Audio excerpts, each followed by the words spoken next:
Bueno, compañeros, tengan todos muy buenas tardes. Ya está conectado con nosotros el licenciado Anthony Segura.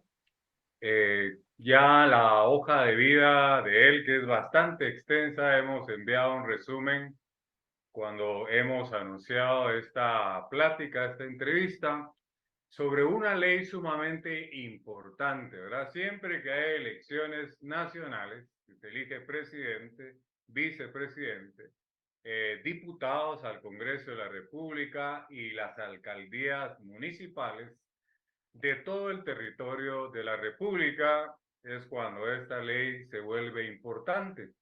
Pero para nosotros, estudiantes de Derecho, pues no dudemos que en el examen privado, en el técnico profesional, nos van a evaluar sobre esta ley, de las distintas leyes que vamos a ir analizando en este semestre, que pues para el privado son más de 50 leyes, ¿verdad? Y no es mi pretensión, como siempre les he dicho, asustarlos, sino advertirlos para que pues ustedes se preparen bien para su examen privado, ya que no estudiamos para ganar un parcial, un final, un semestre, y a veces ni para ganar el privado, sino para la vida, para ser abogados de éxito. Eh, Le pedí la venia al licenciado Anthony Segura antes de darle la bienvenida y presentarlo, que también tuve el gran honor de que fuera mi alumno en las aulas en nuestra gloriosa Facultad de Ciencias Jurídicas y Sociales y la tricentenaria Universidad de San Carlos de Guatemala. Entonces, muchas gracias, licenciado Anthony Segura, por darnos esta plática, aceptar esta invitación, esta entrevista, que no dudo que va a ser de mucho beneficio, no solo para los estudiantes, sino que también para mi persona, porque bien lo dice aquel procesalista famoso, muy famoso, uruguayo, Eduardo Couture, que dice que abogado que no estudia es cada día menos abogado. Entonces, bienvenido, licenciado. Muchas gracias de antemano en nombre de mis alumnos que ahora pasan a ser también sus alumnos la tarde de hoy con esta entrevista. Y como ya es de costumbre en este tipo de actividades, le voy a pedir por favor, si usted es tan amable, de presentarse. Muy buenas tardes, licenciado, estimados alumnos.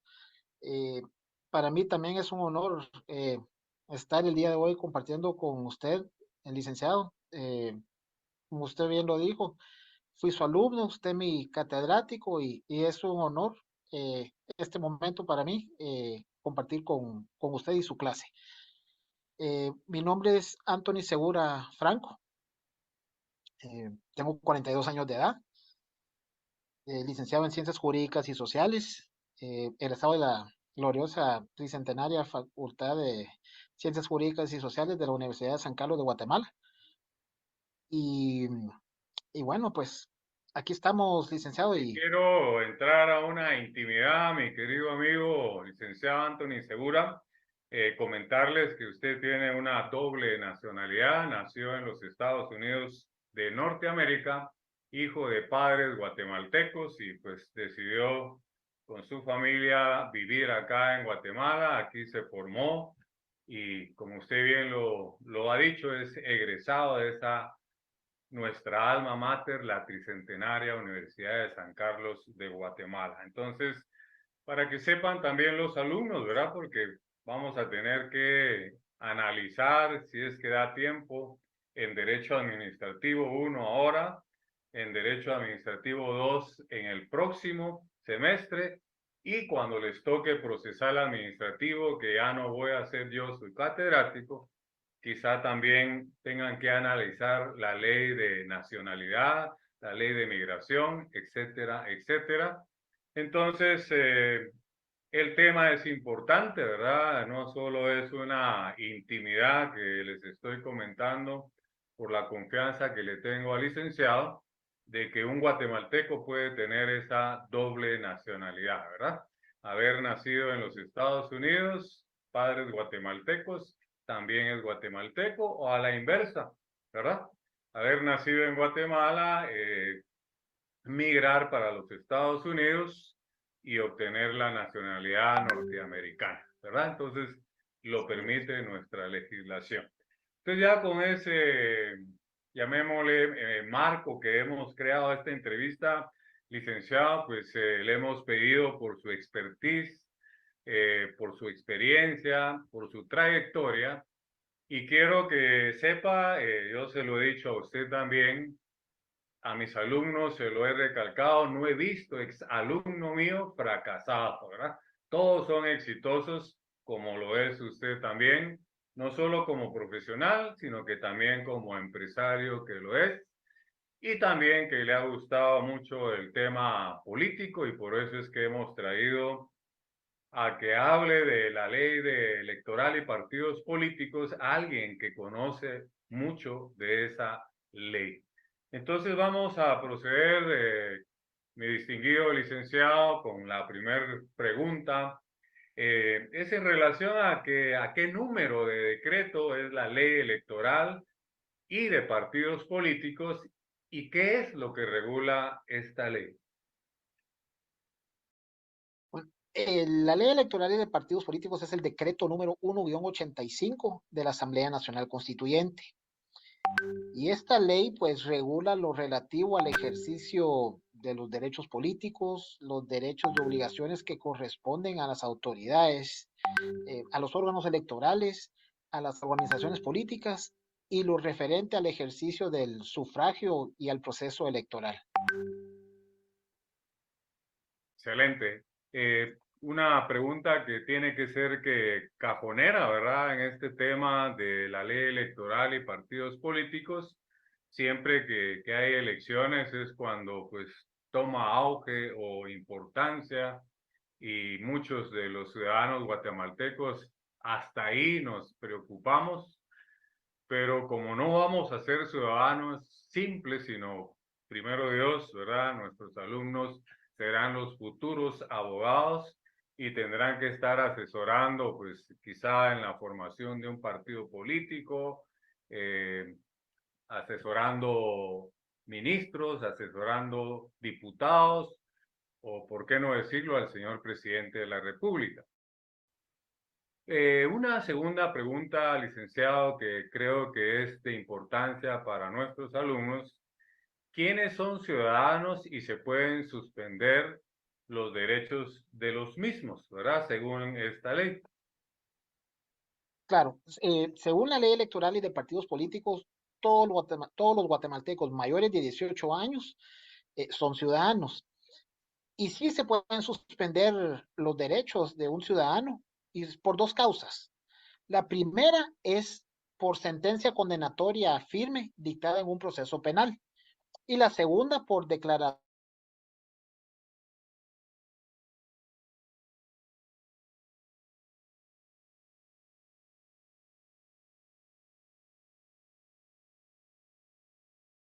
Subrayando en sí la pregunta que le hemos hecho al licenciado. Tal vez que usted fuera tan amable de explicar con sus propias palabras y en una forma bastante sencilla, ¿cuáles son las organizaciones políticas o a qué le llamamos organizaciones políticas? Claro. Bueno, organizaciones políticas hay de tres clases según la ley, el decreto 1-85. El primero son los partidos políticos y los comités para la constitución de los mismos. En segundo lugar están los comités cívicos electorales. Y en tercero son las asociaciones con fines políticos. Esas son las organizaciones políticas contempladas en dicha ley. Y estas se encuentran lógicamente reguladas en la ley electoral y de partidos políticos. Es correcto. En el Así artículo es. Muy bien. 16 las encontramos. Usted ya lo mencionó, dentro de esas organizaciones políticas, pues nos vamos a encontrar con los partidos políticos. En palabras sencillas, coloquiales y fácil de entender para nuestros estudiantes, ya que pues después de esta entrevista, como lo hablábamos en pasillos, antes de entrar a esta entrevista, yo programaré un laboratorio específico de análisis de la ley electoral y partidos políticos para que se complemente pues esta entrevista no solo con los conceptos, las definiciones, sus explicaciones, sino que también con el análisis de la ley específica. Entonces, ¿qué es un partido político? Pues un partido político es una institución de derecho público con personalidad jurídica y de duración indefinida. Eh, Así como tiene derechos, pues también tienen obligaciones, están contempladas en la ley. Eso es en sí un partido político. Eh, yo aquí me voy a tal vez a extender un poquitito, licenciado, si me lo permite, que un partido político, pues, es, digamos, su definición es esa la que la acabo de indicar, pero un partido político en sí es, para que se constituya un partido político, es un proceso largo, que la misma ley le, le deja a los ciudadanos que deseen conformar un partido político un plazo de 2 años. Un partido político para que se constituya debe tener el 2% de afiliados, que es equivalente al 2% del padrón electoral que se utilizó en la última elección. Entonces, quiere decir que si en este momento hay un grupo de ciudadanos que deseen constituir un partido político, tendrán que, en base al padrón electoral que se utilizó en esta elección, que fue de 9.361.068 empadronados, por el 2%, perdón, por el 0.30%, disculpe. Quiere decir que para constituir un partido político hoy en requieren de 28.083 adherentes. Le menciono adherentes porque en el proceso de constitución de un partido político se adhieren los ciudadanos que deseen conformar el partido. Ya una vez inscrito el partido político, se convierte esa adhesión en una afiliación. Ya tienen la calidad de afiliados a un partido político. Eh, Esto es así a grandes rasgos lo de un partido político. Muy bien. Ya que menciona usted un partido político, pues es lógico que también se vuelva como necesario saber cómo es esa estructura organizativa de un partido político. Sí, son 3 órganos básicamente los que por ley debe de tener un partido político. El primero es órganos nacionales, y segundo, órganos departamentales, y tercero, órganos municipales. Como órganos nacionales son 4, es decir, la Asamblea Nacional, segundo, el Comité Ejecutivo Nacional, el tercero es el órgano de fiscalización financiera y el cuarto, el Tribunal de Honor. Ahora bien, en los órganos departamentales, estos está conformado por la Asamblea Departamental y el Comité Ejecutivo Departamental. Y los órganos municipales están conformados por la Asamblea Municipal y el Comité Ejecutivo Municipal. Sí, entonces usted mencionó dentro de su disertación y sus respuestas a las preguntas en esta entrevista los comités cívicos. ¿Qué debemos de entender nosotros como estudiosos del derecho administrativo y en ese análisis que estamos haciendo de la ley electoral y de partidos políticos? Que pues voy a hacer un paréntesis que los estudiantes deben de saber, ¿verdad? Que hay 4 normas o leyes constitucionales. Dentro de esas 4 leyes o normas constitucionales, que es la ley de amparo, la ley de libre emisión del pensamiento, la ley de orden público y la cuarta ley es la ley electoral de partidos políticos. Vean ustedes, queridos estudiantes, la importancia que tiene esta ley. es una de las 4 leyes o normas constitucionales, ¿verdad? ¿Y por qué es que se les llama así? Porque la Constitución Política de la República de Guatemala les denomina de esa manera. Entonces, es por eso que le hemos ido dando importancia a las entrevistas, al análisis de algunas leyes, porque van a ser parte importante de la formación de ustedes como futuros abogados. Entonces, ¿qué podríamos entender como un comité cívico? No sé si ya habíamos tocado ese tema, licenciado. Sí, un comité cívico es una organización política, con la diferencia que es de carácter temporal. Y estas postulan candidatos a cargos de elección popular. Pero aquí hay que marcar bien la diferencia, o es lo que marca la diferencia entre un comité cívico y un partido político, porque ambos pueden postular candidatos a cargos de elección popular. Lo único que un comité cívico única y exclusivamente puede postular para cargos de elección popular en las corporaciones municipales, no así para diputados del Congreso de la República, ni para diputados del Parlamento Centroamericano, y mucho menos para el binomio presidencial. Eh, una particularidad cuando digo que es de carácter temporal es por lo siguiente, porque un comité cívico se puede constituir al día siguiente en que se realiza la convocatoria de elecciones y automáticamente desaparece cuando se haya celebrado la elección en el municipio donde haya participado dicho comité. Entonces, únicamente tienen vigencia en esa época. Caso contrario, un partido político, que un partido político eh, se puede constituir con anterioridad a la convocatoria de elección,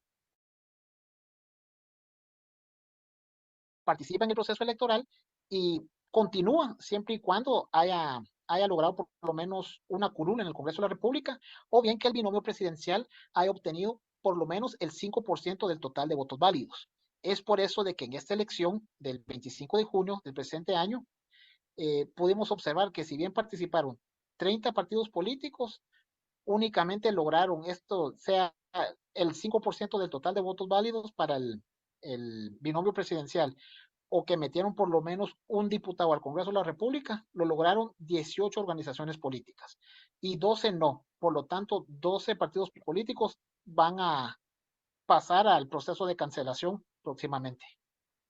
Sí, haciendo un paréntesis, pues en el listado de preguntas que hemos preparado para esta entrevista y que disponemos aún de tiempo, debemos de entender, licenciado, entonces que para participar a alcalde municipal y una corporación municipal, no es necesario estar en un partido político, se puede constituir un comité cívico. Es correcto, así es. Ok. En cambio, para una presidencia, para una vicepresidencia, para diputaciones, sí es necesario tener constituido y legalmente inscrito un partido político. Es correcto. Es Muy la bien. única forma en que se puede participar a través de un partido La político. única forma de poder participar. Muy bien. Entonces, a mí me surge la duda también y lo tengo como pregunta acá, ¿qué es una asociación con fines políticos? Bueno, las asociaciones con fines políticos realmente son organizaciones de duración indefinida, o sea, eh, y similar a los partidos políticos, pero que sin ser un partido político o comité cívico electoral, tiene como finalidad esencial el conocimiento, el estudio y análisis de la problemática nacional. Estas asociaciones pues no pueden postular candidatos a ningún cargo de elección popular. Bueno, entonces creo que vale la pena también hacer la aclaración, ¿verdad? Y no como pregunta, sino como explicación, que el Tribunal Supremo Electoral es el ente superior en esta actividad política que se desarrolla cada 4 años cuando hay elecciones, en base a, como dice nuestra Constitución, ¿verdad? Que somos un sistema presidencialista, democrático, soberano, independiente, ¿verdad? Como lo regula nuestra Constitución. También los alumnos deben de entender de que se eligen 5 magistrados del Tribunal Supremo Electoral titulares y 5 suplentes.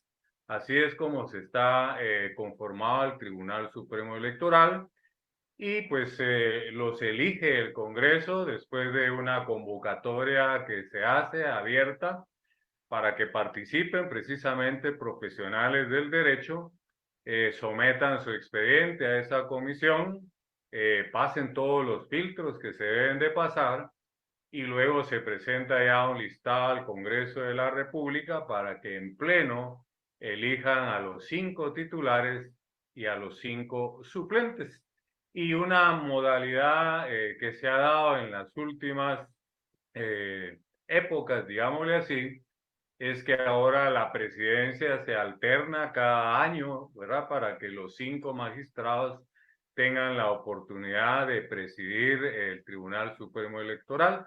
Recuerdo que en años anteriores un mismo presidente que era electo al principio era el que cumplía los 5 años del periodo del Tribunal Supremo Electoral.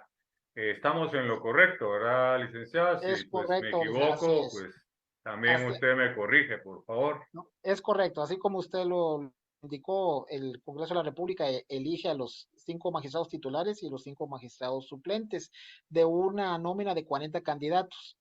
Y lo que usted Claro. indicó ahorita de último también es correcto. Anteriormente, el presidente electo del Tribunal Supremo Electoral cumplía el periodo de dicha administración en la presidencia. Hoy en día es distinto, se van rotando la presidencia los magistrados titulares. Quiero comentarles a los alumnos y a usted que pues yo fui vocal primero de Junta Directiva de la Facultad de Derecho de la Universidad de San Carlos, cuando el licenciado Estuardo Calves era el decano y ahora como vocal primero el vicedecano. Y tuve la experiencia de conformar una comisión de postulación para proponerle al Congreso de la República un listado para elegir el Tribunal Supremo Electoral de aquella época. Pues iba dentro de esos 5 titulares un catedrático que en paz descanse, ya falleció, el licenciado Óscar Bolaños, que presidió pues ese periodo de 5 años el Tribunal Supremo Electoral. Entonces, alguna experiencia hemos tenido ya en el tema de estas comisiones de postulación para el Tribunal Supremo Electoral. A eso es lo que me estoy refiriendo, porque el decano por ley, ¿verdad?, de la Facultad de Derecho de la San Carlos debe de integrar esta comisión y debe de hacerse acompañar de un suplente y como pues yo por ser el vicedecano, el vocal primero, me correspondió a mí en esa oportunidad ser el suplente del señor decano para conformar esa comisión de postulación que le propuso en esa oportunidad un listado al Congreso de la República de Guatemala. Como hemos estado hablando de todo un poco y pinceladas de esta ley, porque analizarla a profundidad no nos alcanzaría el tiempo de esta clase ni 2 o 3 clases más, y pues el contenido del programa de Derecho Administrativo 1 es tan extenso y por las tantas leyes que tenemos que analizar, pues lo que hacemos es darle pinceladas y agradezco, licenciado Antonio Segura, que usted haya aceptado la invitación de darnos esta charla, llamémosle así, a través de una dinámica de una entrevista, ¿verdad? Para que pues se lleve un orden y puntualicemos en los aspectos que la cátedra, en mi caso, considera que es más importante que el estudiante deba de manejar en derecho administrativo, ya que pues hay un examen técnico profesional y podría ser de que esa terna la integre un magistrado del Tribunal Supremo Electoral y el examen se vaya solo por la ley electoral y de partidos políticos, porque eso suele suceder en los exámenes técnicos profesionales. Entonces, continuando con la entrevista, licenciado, no sé si ya le planteé la pregunta, me perdí un poquito con mi explicación, usted me dirá si ya la respondió, si no pasamos a otra pregunta. ¿Cuáles son los órganos electorales? No sé si ya le había planteado esa pregunta. Aún no, licenciado. Entonces, si fuera tan amable de explicarle a nuestros estudiantes cuáles son esos órganos electorales, por favor. Claro. Los órganos electorales son cuatro. El primero es el registro de ciudadanos. El segundo están las juntas electorales departamentales. Están también las juntas electorales municipales. Y por último, las juntas receptoras de votos. De estas cuatro, la única que es de carácter permanente es el registro de ciudadanos, puesto que las otras tres únicamente se conforman para un proceso electoral, como está en la actualidad. O sea, hoy en día están vigentes las cuatro por el proceso electoral, pero una vez que se concluya con dicho proceso, desaparecen las últimas tres, es decir, las juntas electorales departamentales, las juntas electorales municipales y las juntas receptoras de votos. Y únicamente persiste el registro de ciudadanos. El registro de ciudadanos eh, tiene su sede en la ciudad capital y tiene delegados departamentales, tienen los 22 departamentos y adicionalmente a ello tiene subdelegaciones municipales en cada municipio de la República. Tiene cobertura en los 340 municipios y en los 22 departamentos.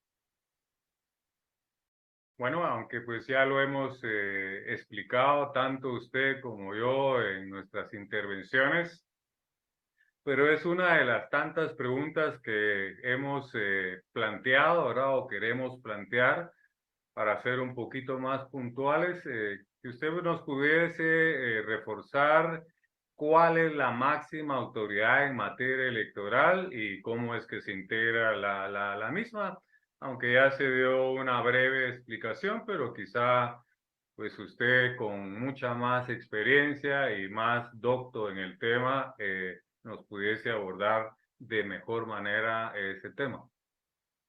Claro, licenciado, bueno, la máxima autoridad es el Tribunal Supremo Electoral y está integrado por los 5 magistrados titulares y los 5 magistrados suplentes, para hacer un total de 10 magistrados.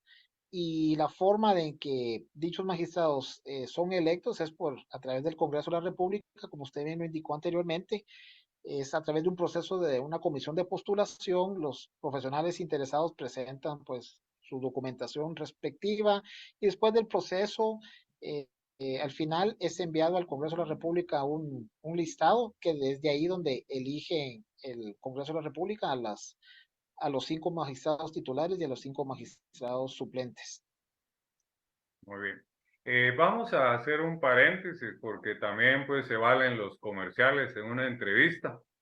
Recuerdo que coincidimos en un restaurante con su persona donde nos reencontramos y usted me confió, ¿verdad? Haciendo un paréntesis para que los alumnos sepan también, ¿verdad? De cómo es que se va conformando, porque usted me confió que está en la conformación de un partido político que si mal no recuerdo se denomina Jaguar. Yo quisiera que pues aprovechando, ¿verdad? Que está en formación, es a futuro, ¿verdad? Y ya se vaya conociendo lo que usted está haciendo y por eso es que lo hemos invitado. En esa oportunidad yo le platiqué de mi curso de Derecho Administrativo y coincidimos que era importante pues su participación ya que usted ya tiene la experiencia en toda esa trayectoria, en todo ese recorrido que ha tenido, ¿verdad? Donde pues es un calvario, me imagino, constituir, formar un partido político. Háblenos un poquito de Jaguar, por favor. Claro, licenciado, pues en efecto, cuando nos reencontramos en el restaurante, eh, hace, hace ya un par de años de esto, eh, estábamos con la conformación del partido político, que hoy en día, pues, ya es una realidad. logramos inscribir el partido político. Y es correcto, el nombre es Jaguar. En este proceso, para constituir un partido político, el primer paso es constituir un grupo promotor. ¿Cómo se constituye un grupo promotor? Tienen que celebrarse una asamblea en donde estén presentes el 2% del total de personas que se necesitan para un partido político, que hoy en día son 28,000 y fracción. Significa que son 560 y algo de personas empadronados y que sepan leer y escribir.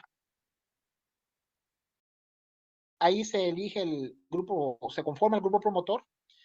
Una vez que se presenta esta documentación en el registro de ciudadanos del Tribunal Supremo Electoral, el siguiente paso es elaborar una escritura en donde comparecen la mayoría de este grupo promotor.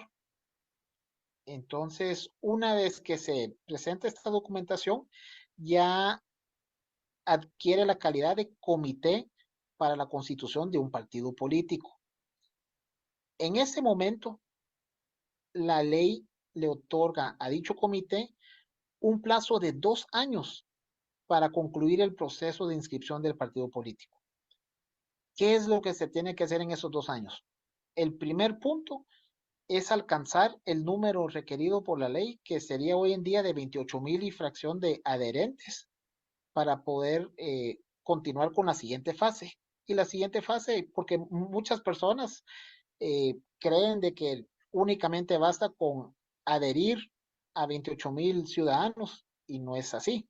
Una vez que se llega con ese requisito, el siguiente requisito es, como bien lo establece el artículo 49 de la ley electoral y de partidos políticos, se debe tener organización permanente en por lo menos 50 municipios y por lo menos en 12 departamentos. ¿Qué es una organización permanente? La organización permanente es un comité ejecutivo municipal. Se tiene que celebrar una asamblea en por lo menos 50 municipios y posteriormente a ello en por lo menos 12 departamentos las asambleas departamentales. Para que un departamento se pueda legalizar, se requiere por lo menos tener organización permanente en 4 municipios por departamento. Entonces, si solamente se tienen 3 municipios legalizados, es decir, únicamente en 3 municipios que se haya celebrado asamblea municipal, no es posible celebrar una asamblea departamental ahí, en ese departamento. Por lo menos se tienen que celebrar 4 asambleas municipales y posteriormente a ello, la asamblea departamental.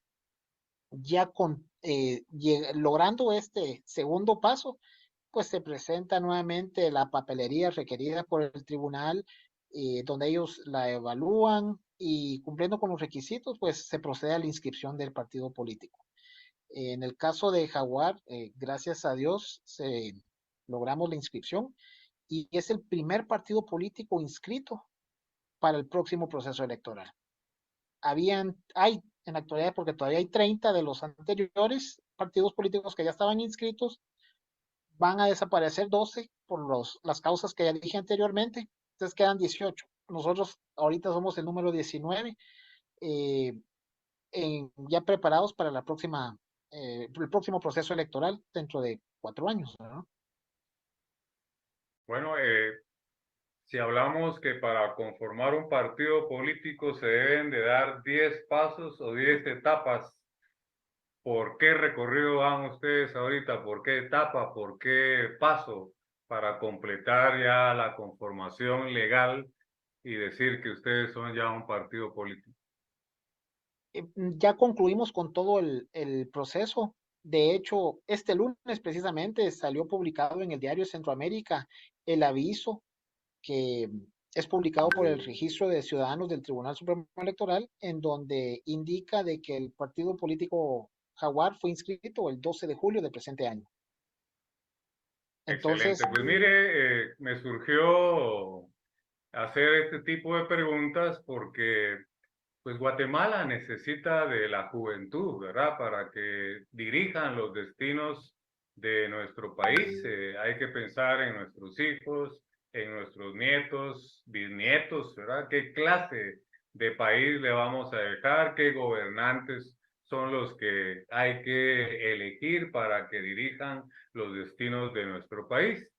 Y para que vean pues la importancia que tiene el derecho administrativo en toda esa organización que marca la constitución política de la República de Guatemala, donde pues se divide en un preámbulo, una parte dogmática, una parte orgánica y una parte práctica.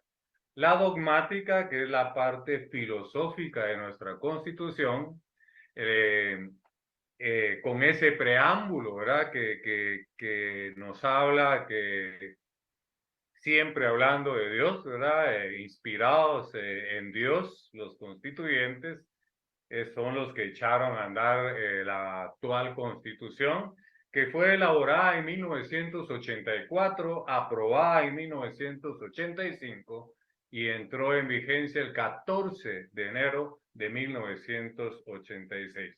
Dese en cuenta, queridos estudiantes, que son tres tiempos diferentes, elaborada en 1984 lógicamente por una Asamblea Nacional Constituyente que fue convocada. Luego fue aprobada en 1985 y entró en vigencia el 14 de enero de 1986. Preguntas de examen técnico profesional. Entonces está la parte dogmática, la parte orgánica y la parte práctica. El derecho administrativo se enfoca en esta parte orgánica porque es la organización del Estado de Guatemala, con los tres poderes, el poder ejecutivo, el legislativo y judicial, y le ponemos mucho más énfasis en derecho administrativo al poder ejecutivo, ¿verdad? Desde la presidencia, vicepresidencia, los ministerios, las secretarías, los gobernadores departamentales, los municipios que son importantes, que es lo que vamos a ver en derecho administrativo y administrativo 2, y habrá un procesal administrativo. Y la parte práctica, que es la última parte de nuestra Constitución, que es la defensa de la supremacía de nuestra Constitución. Ahí vamos a encontrar figuras como el amparo, la figura del Procurador de los Derechos Humanos, Procurador General de la Nación, la Contraloría General de Cuentas también, que son órganos fiscalizadores del Estado, y también como lo es el Ministerio Público.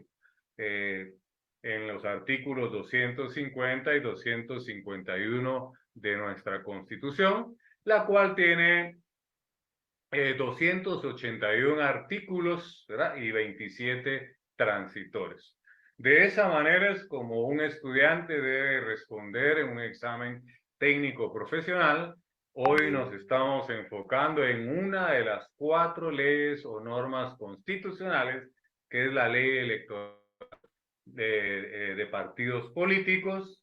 La otra es la ley de amparo, la ley de libre emisión del pensamiento y la ley del orden público. Para que se den cuenta ustedes la importancia de la entrevista que le estamos haciendo el día de hoy a, pues, le llamo así con todo respeto, mi querido amigo, el licenciado Anthony Segura, quien también pues tuve el honor de que fuera mi alumno.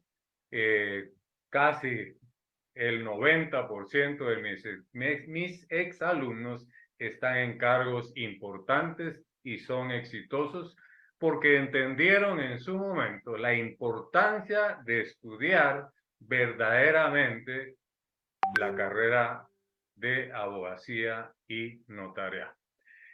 Para concluir con el tema de su partido político, me llamó la atención cómo es que surge ese nombre de Jaguar, porque pues a un partido político hay que ponerle un nombre, ¿verdad? Y hacer un logo también, y eso está regulado también en la ley electoral y de partidos políticos. No son preguntas aisladas, siempre estamos enfocados en la ley electoral de partidos políticos. ¿Sería usted tan amable solo de comentarnos lo del logo, el nombre como requisitos para la conformación de un partido político? Por favor, licenciado, y cómo es que surgió esa idea de ponerle Jaguar, que a mí pues me llama bastante la atención desde que usted me comentó el nombre, ¿verdad? Claro, licenciado.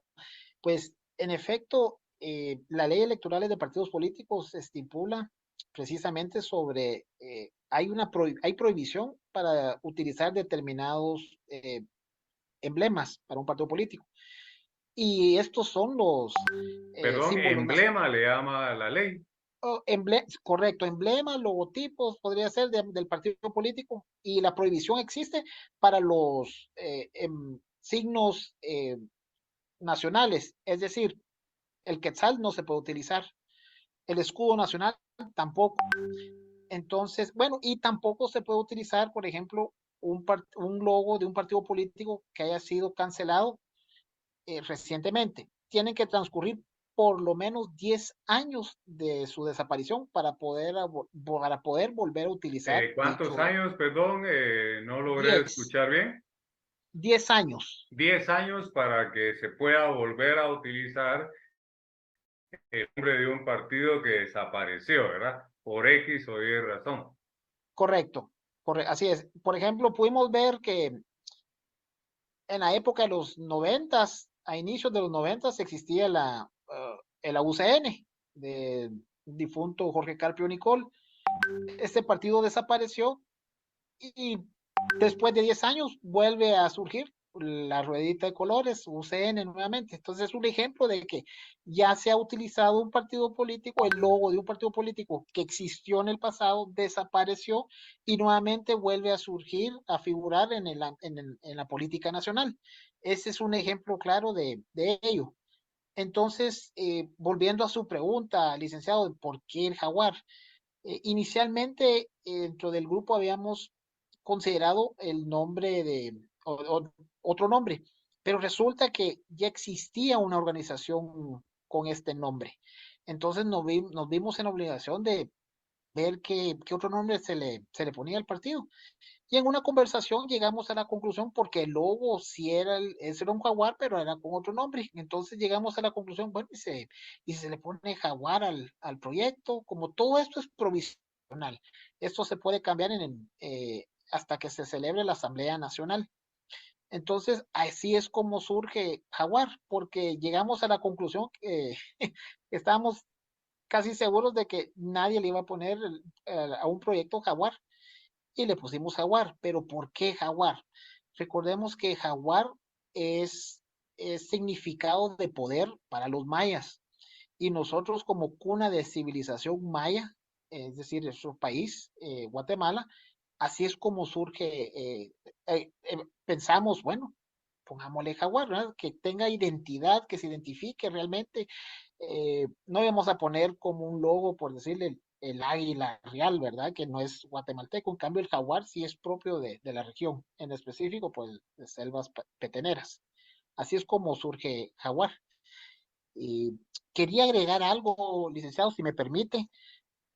Hablé hace unos minutos a grandes rasgos sobre la constitución de un partido político, pero solo para que dejarles claros ahí a sus alumnos, les quisiera platicar sobre la constitución de un comité cívico. Como bien manifesté anteriormente, un comité cívico únicamente puede postular cargos de elección popular, pero para corporaciones municipales. Estos, una vez realizada la asamblea, perdón, realizada la convocatoria a elecciones, el día siguiente ya se puede presentar la inscripción de un comité cívico. Pero un comité cívico no hay un requisito, es un requisito bien sencillo, y es el número de afiliados que se requieren. Y esto lo encontramos en el artículo 99 de la ley electoral y de partidos políticos. Por ejemplo, en los municipios que tienen hasta 5,000 empadronados, se puede constituir un comité cívico con 100 afiliados, y así sucesivamente tiene la cantidad respectiva. En el caso donde mayor empadronados hayan, es decir, con más de 100,000 empadronados en un municipio, con 1.500 afiliados se puede inscribir el comité cívico. Es decir, aquí en la ciudad capital, pues se necesitan 1.500 afiliados para constituir el comité cívico y participar por la alcaldía metropolitana. Eso quería dejarles ahí. Pues interesante, realmente, créame que pues nosotros vemos en blanco y negro las leyes, ¿verdad? Y no es como tener a alguien que esté narrando fútbol y jugó fútbol, ¿verdad? A que narre a alguien que ni siquiera le sabe pegar a un balón. Entonces, qué bueno tenerle usted acá. Y pues ya lamentablemente el tiempo se nos va consumiendo, podríamos pasar más tiempo, pero ya para ir cerrando la entrevista, licenciado, ¿cómo inicia un proceso electoral? ¿Cómo es que inicia? Claro, un proceso electoral inicia con la convocatoria a elecciones y finaliza al ser declarada su conclusión, siempre por el Tribunal Supremo Electoral, que es la máxima autoridad. Ahora bien, aquí hay una cuestión importante, que el proceso electoral se divide en 3 fases. Y la primera fase es el proceso de postulación e inscripción de candidaturas. El proceso de postulación, pues lo realizan los partidos políticos y también la inscripción de candidaturas.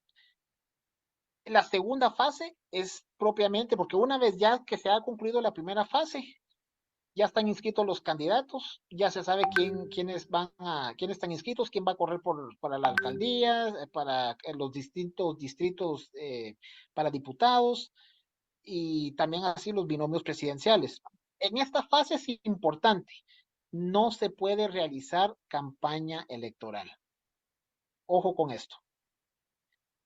En la segunda fase ya viene, es decir, una vez concluido con el proceso de postulación y la inscripción de candidaturas, arranca ya la campaña electoral propiamente. Ahí sí es permitido indicar que voten por X, por Y así sucesivamente.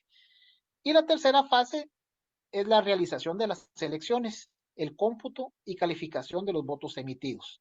Con esto estas son las 3 fases, pero no concluye ahí, concluye hasta que el Tribunal Supremo Electoral emite un acuerdo en donde declara ya oficialmente el ganador, en este caso del binomio presidencial, pero porque muchas personas piensan, por ejemplo, ahorita dirán, el 20 de agosto vamos a ir a votar segunda vuelta, ya el 21 ya terminó esto. No, no terminó el 21. Este proceso viene concluyendo aproximadamente finales de septiembre a mediados de octubre.